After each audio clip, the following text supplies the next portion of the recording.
Hello and welcome to this short presentation about working with children, young people and families. My name is Keith Bishop and I'm one of the senior lecturers on the programme, and there are staff available today for you to have a chat to online if you have any questions about anything that you've heard me say today. So welcome. First thing to tell you is that we offer a number of different routes on the programme. You can do a full-time or part-time on a number of these routes, as you can see on here. We have single honours, which means that you spend all of your time within the subject area of work with children, young people and families. We also have some combinations as well, so you can do this in combination with counselling studies, for example, where you'd spend half your time with them and half your time with us.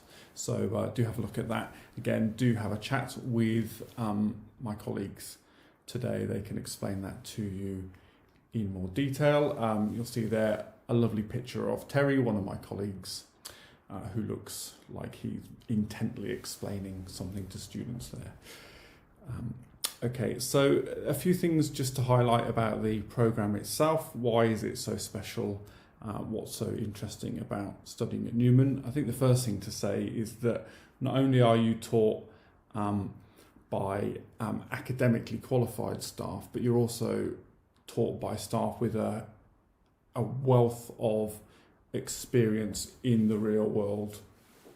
Many of us have many years of professional practice behind us. I, for example, have been working with children, young people and families in a variety of different settings since 1991, which is before many of you will have been born. I'm a youth worker by background. We have teachers, children's rights lawyers, a whole bunch of people really who have had very substantial experience in the field on top of then gaining academic qualifications.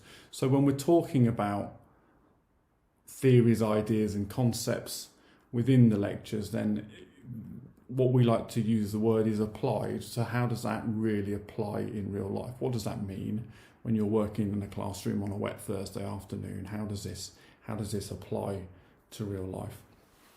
Another thing that's worth highlighting for you is that in your second year you'll undertake a work experience programme, which means that you'll go out into a organisation, and that might be working in a family support centre, in a school, in a housing project for young homeless people. It might be in care for elderly people, any kind of variety of your choosing really. And you'll have an opportunity to do real life experience, and then you can do that applied thing that I was talking about a second ago really, where you get to reflect on what you've done in the real world and how that then relates to some of your studies.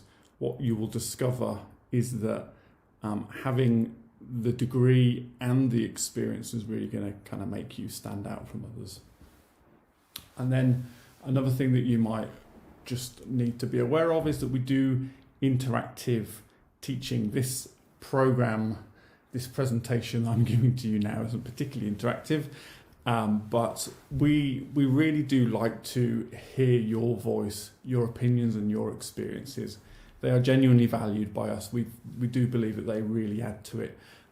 So for example, I teach on an understanding disability module. It's great where we're able to have students who feel comfortable talking about their own experiences of being discriminated against on the grounds of disability. It really adds a richness to the teaching that we do. So we encourage lots and lots of discussion in the classroom.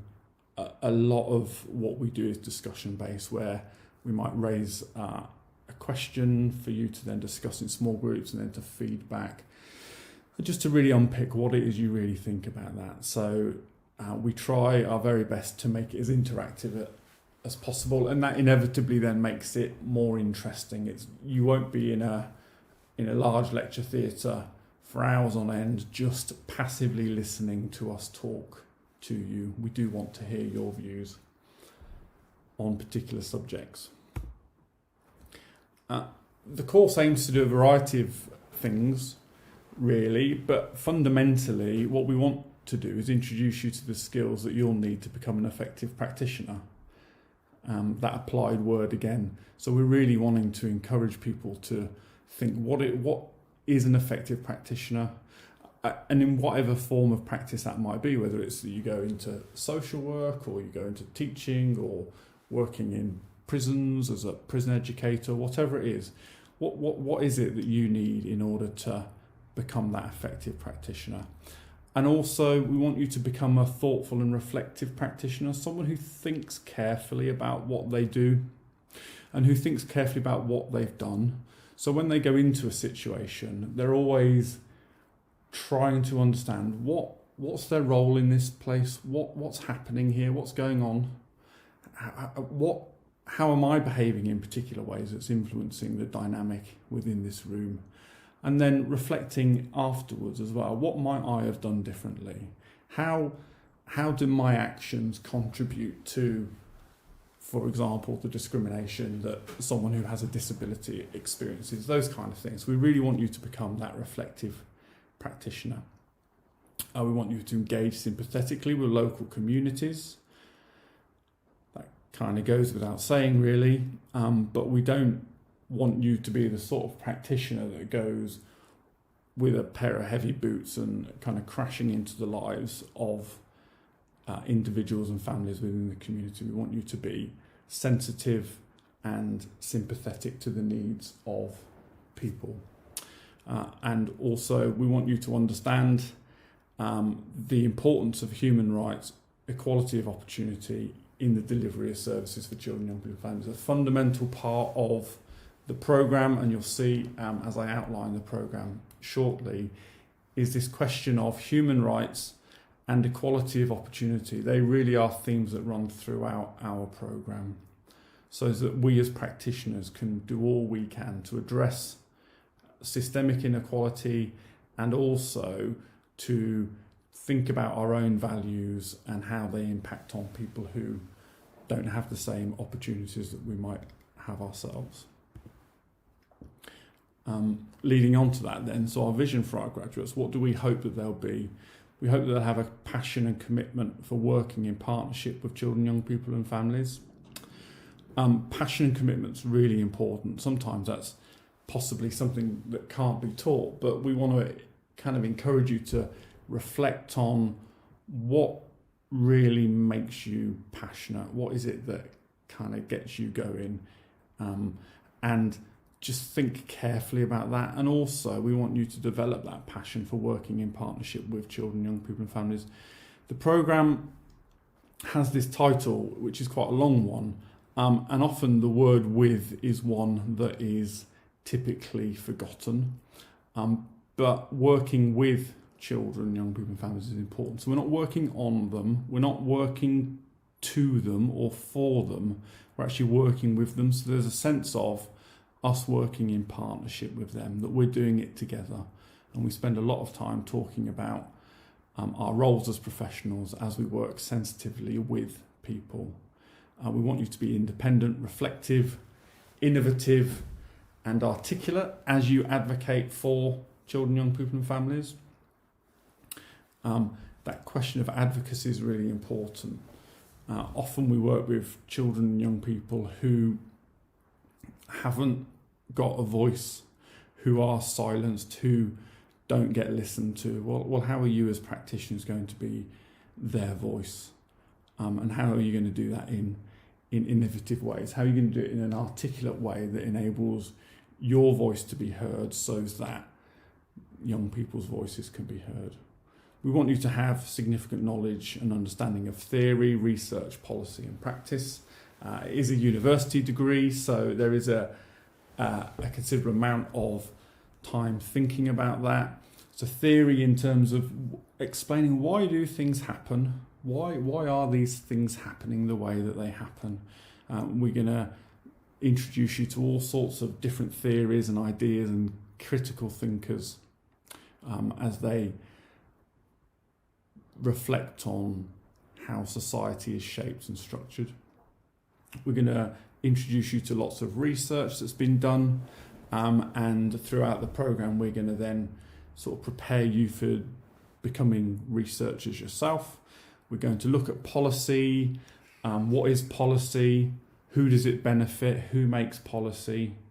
How's it evaluated? How's it implemented? Is it implemented? And bringing us back to that whole question of it being applied. What does that mean for you as a practitioner? We're also going to get you to critically reflect on your personal values, and we want you to be effective communicators and have empathy for and an understanding of different views and perspectives. So the modules look something like this. There is a little asterisk at the bottom that these are subject to validation. That basically means that they may change at a certain point, but this gives you a general idea at the moment. So the first year modules as they stand currently is that we have the inclusive practitioner. That starts off, picks up that theme of what does inclusion mean, which particular groups of people experience social exclusion, and how do you as a practitioner work to overcome that. Working with children, young people and families, key thinkers and the big ideas. That's introducing you to some of those theoretical ideas. Introduction to children, young people and families. Changing families. These are kind of building on this idea. Where do families originate from? What are our concepts of family? Because our perception and concept of family changes over time. And how has policy responded to that? Introduction to social policy, the informed practitioner, advantage thinking. These are all other modules that you'd undertake if you were doing the full-time and single honours route with us. Just to give you a bit of a rough idea of the sort of modules that you would have in the second year and the third year: getting to grips with research, understanding discrimination, promoting participation, work-related learning. That's that work experience I was talking to you about earlier. Getting ready for the capstone research project, understanding disability, and developing effective relationships with children, young people and families. And there you'll see the third year modules where you can do a dissertation or a capstone or a work-related research project. Safeguarding children is an element there. You'll understand that anyone that graduates with a degree in working with children, young people and families needs to have critically engaged with safeguarding policy, working with communities in partnership, and anti-oppressive practice and some of the others there as well. So it gives you a sense of what you might expect in your third year. So what's it like to be learning? And you will have contact time. Each module has timetabled sessions. They'll be either a mixture of face-to-face in lectures, online provision, video. There'll be a time for you to do independent study where you will do your own research, you'll do your own reading before and after lectures. Teaching style, as I said earlier, is interactive, creative, engaging. We do understand how to communicate quite complicated ideas in ways that you will find understandable and engaging. There's nothing worse than going to a lecture that is going to send you to sleep, so we obviously tend to avoid that. And the assessment methods, it's important to just say here that if you do the single honours programme in working with children, young people and families, there are no exams. We don't do exams in our subject area.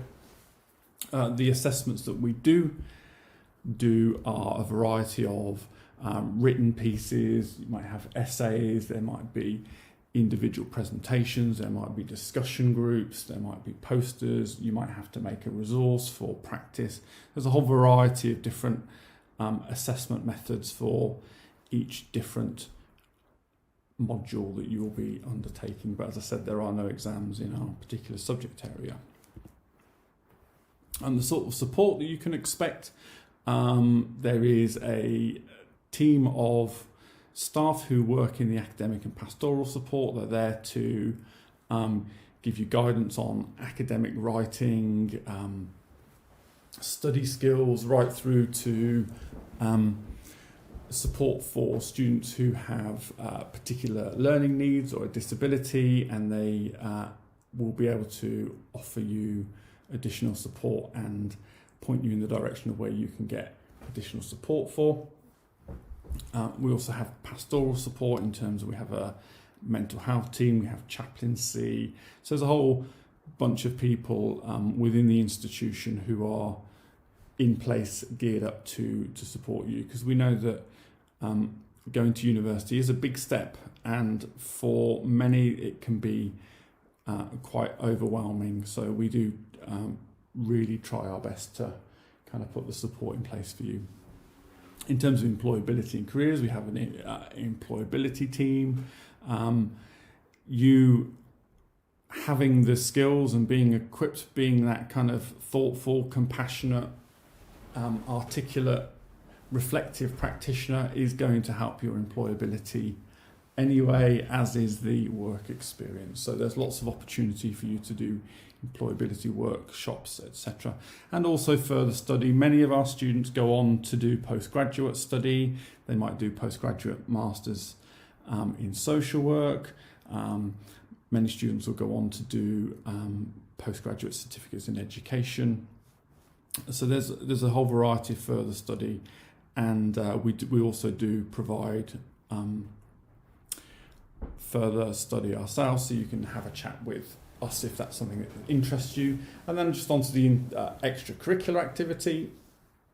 There's a whole variety of things on site. There's a small but active student union with different societies. There's the gaming society, there's the LGBT society, there's football clubs, we've got a gym on site. There's all sorts of